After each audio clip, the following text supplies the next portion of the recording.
The news broke on a quiet Sunday, catching most of the country off guard. In the early hours, as the city of Manila slowly came to life, journalists scrambled to verify the unbelievable headlines. The revelation sent shockwaves across Southeast Asia. Australia is building a secret base in the Philippines. The story dominated every news outlet, with urgent tickers and breaking news alerts flooding television screens and social media feeds. For Filipinos, the news was a complex mix of surprise, concern, and hope.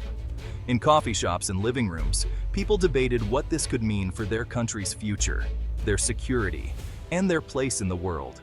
What did this mean for their sovereignty? Was this a step forward in national defense, or a potential threat to independence? This isn't just a foreign power setting up camp. It's a dramatic shift in regional geopolitics. The balance of power in Southeast Asia is changing, and alliances are being tested and redrawn.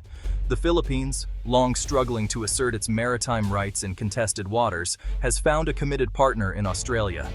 This partnership signals a new era of cooperation, with both nations seeking to strengthen their positions in the face of growing regional tensions. This partnership is about more than military hardware. It's about establishing a tangible presence in a volatile region. The construction of new facilities and the arrival of foreign troops mark a significant escalation in the country's defense strategy. The implications are enormous, rippling out from Manila to Canberra, Washington, and Beijing. Each capital is now recalculating its next move, aware that the stakes have just been raised. Initial reports spoke of secret infrastructure, conjuring images of hidden bunkers and underground command centers. Satellite images began circulating online, fueling speculation about the true scale of the project. These facilities, strategically vital, support joint operations and enhanced surveillance capabilities. Advanced radar systems and intelligence sharing networks are now being established, giving both nations a sharper eye on the contested waters. For the Philippines, this is a high-stakes gamble, pivoting away from a friendlier stance toward Beijing. The move is certain to provoke a response from China, whose naval presence in the region has only grown more assertive. It's a bold declaration that the Philippines will not stand alone against Chinese maritime pressure.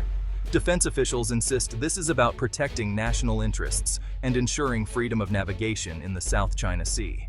Inviting a foreign military to build facilities is sensitive, given the Philippines' history of foreign military presence. Memories of past bases and the protests they sparked still linger in the national consciousness. The government is betting that the strategic benefits will outweigh political risks and potential backlash. As analysts debate the wisdom of this move, one thing is clear: the Philippines has just taken a decisive step onto the world stage, and the region is watching closely. At the heart of this unfolding regional drama lies the newly signed Strategic Partnership Agreement between Australia and the Philippines.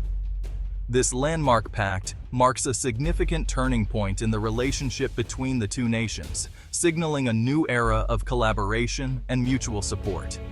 This formal commitment elevates their relationship to unprecedented heights, building on decades of cooperation in areas such as trade, security, and cultural exchange. It reflects a shared vision for a stable and secure Indo-Pacific region where both countries can thrive together. The agreement paves the way for enhanced intelligence sharing, more frequent joint military exercises, and deeper coordination between their armed forces. This means both nations can respond more effectively to emerging threats and challenges in the region. For the Philippines, which faces relentless harassment and territorial incursions in the West Philippine Sea, this partnership is nothing short of vital. It offers a much-needed security boost in a time of growing uncertainty. The previous administration's friendly approach to Beijing yielded little in terms of concrete results. Now, the need for stronger, more reliable allies has become increasingly clear. Australia's motivations are equally strategic, driven by growing concerns over China's expanding influence and assertiveness throughout Southeast Asia. Canberra sees this pact as a way to help maintain balance and deter aggression in the region.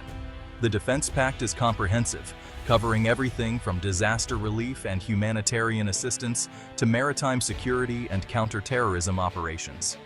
It ensures both countries are better prepared for natural disasters and security threats alike. It allows Australian forces to operate more freely within the Philippines, pre-positioning vital supplies and equipment for rapid response during crises, whether natural or man-made. For the Philippine military, the agreement opens doors to advanced training, cutting-edge technology, and new opportunities for professional development, strengthening their capabilities for years to come.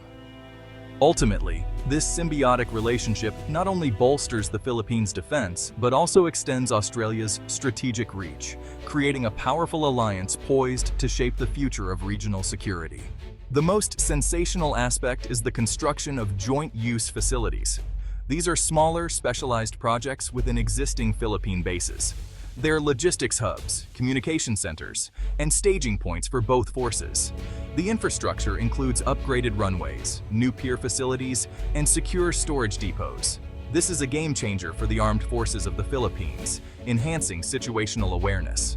The construction is managed by Australian engineers and private contractors, with Filipino collaboration. This approach ensures knowledge transfer and provides an economic boost by hiring local labor. Ultimately, these facilities are about speed and access, cutting response times in crises. The locations for these facilities are strategically significant: Palawan and Batan's.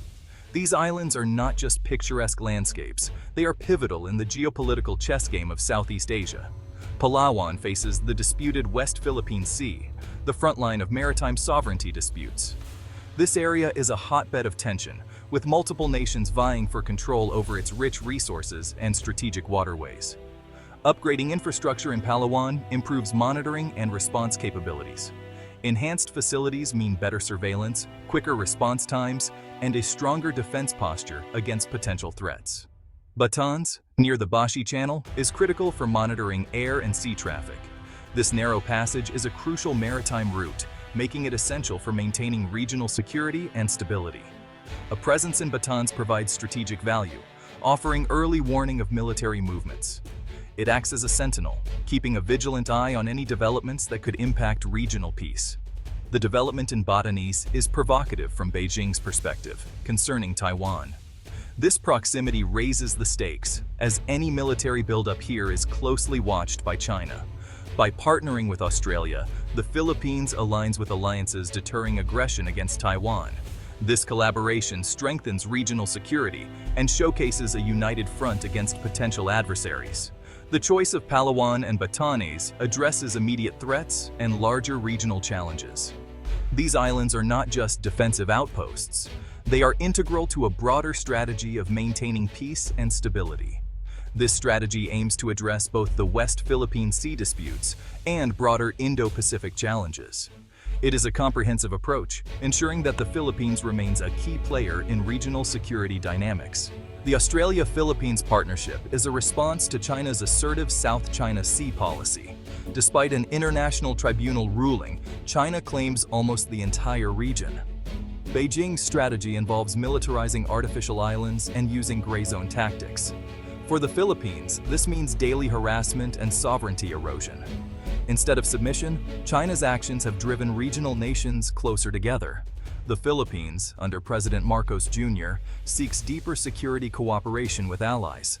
Australia, alarmed by China's tactics, supports the Philippines to uphold international law. The new facilities in Palawan and Batanes are a strategic countermove to China's actions. This partnership signals that the international community will not stand by as smaller nations are bullied. Can Australia's support make a difference in a conflict? The answer is complex. Australia's assistance is a force multiplier for the armed forces of the Philippines. It provides crucial capabilities in intelligence, surveillance, and reconnaissance. Enhanced ISR capabilities allow for transparency and international diplomatic pressure. The presence of Australian assets acts as a deterrent, complicating aggressors' decisions. However, Australia lacks a mutual defense treaty with the Philippines. Its role would likely be supportive, focusing on logistics and intelligence. The partnership strengthens the Philippines' defense and raises costs for potential aggressors. While not a guarantor of victory, Australia's partnership is critical in the ongoing sovereignty struggle. The U.S.-Philippines relationship is anchored by the 1951 Mutual Defense Treaty. This treaty provides a security guarantee that Australia does not offer. The Australian partnership complements, not replaces, the U.S. alliance. The new facilities are part of a network of allied access points in the region. Australia's presence is smaller and framed as a partnership of equals. In a crisis, the US provides military muscle, while Australia offers support and intelligence. Together, they present a formidable challenge, fostering regional security arrangements. This synergy is designed to uphold international law and deter aggression. Japan is also stepping up security cooperation with the Philippines.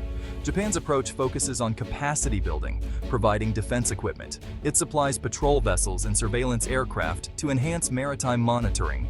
Japan and the Philippines have signed a reciprocal access agreement for joint training. This cooperation builds interoperability and trust between the armed forces.